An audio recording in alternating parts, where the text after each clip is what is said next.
you may write me down in a history with your bitter, twisted lies.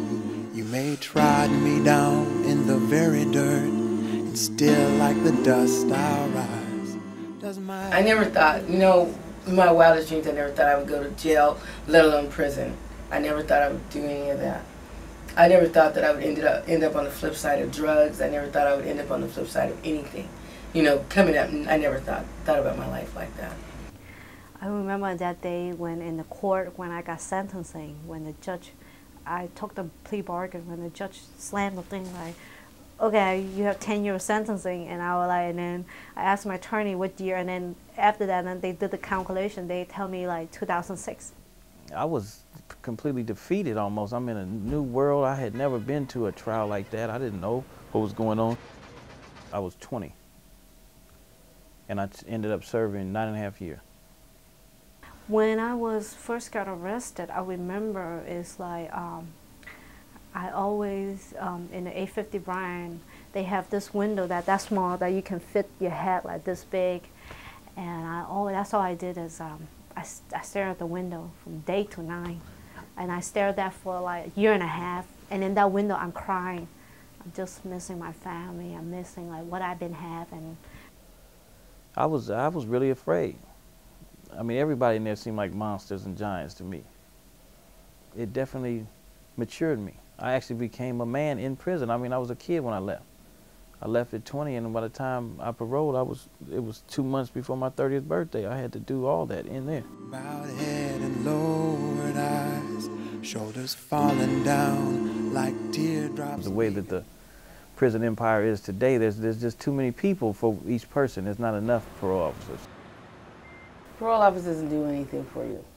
They used to, back in the day, they used to put you up in houses or places and all that kind of stuff. Now the only options they have for you is a shelter or a drug program.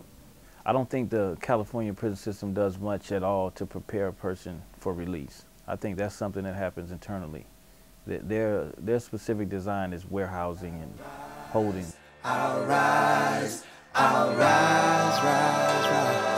Out of the shacks of history's shame, up from a past. When I got in touch with Second Chance, I benefited immensely because they were the ones that guided me through everything. Second Chance has helped me a lot by just being here.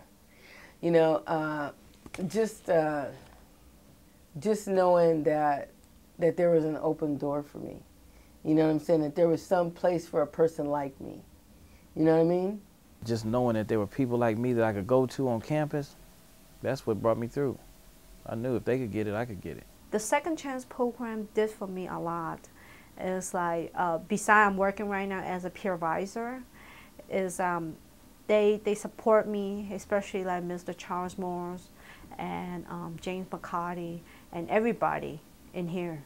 And they are very, very supportive because most of us, we have the same background. So we kind of like family. So, like outside world don't understand us, but at least there's a place for us to be like that. 'Cause I walk like I've got a diamond mine breaking up in my front yard. So you may shoot me with your words.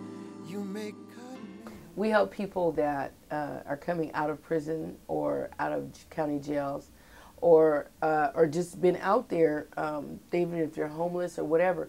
If you you make a decision to come back to school. And you don't have to have a high school diploma or GED. We make sure you get your books. We make sure you get transportation to and from school. We make sure you can eat. You get the tutorial services. You have a computer lab you can use. You see a counselor 3 times a semester. I first realized the importance of a good counselor at City College. I met some of the most dynamic counselors there, I think, in the business. We're always open. You can come and talk to us, the peer advisors, You can always come and talk to us about anything because we're just about on the same wavelength. We know exactly what's going on. I'll rise, I'm gonna rise. I think for a person that would desire to turn their life around through education, go for it. I think it's the best thing that they could ever do because there's so much growth and development that takes place by learning. I want to get a master. That's my goal in counseling. Just since I graduated from the program, had I not had this job or this school to come to, I don't know where I would have been. I've completed my undergraduate degree 2005, and I'm in graduate school now in the Graduate School of Counseling here. Education really make a difference. Education is key to succeed. And then, because the pen is more power than your fist. I love this college thing. This college thing, to me, I'm having some of the best times of my life here. The second chance program is just the bomb. It's giving you that second chance. Yeah, That's exactly. for sure.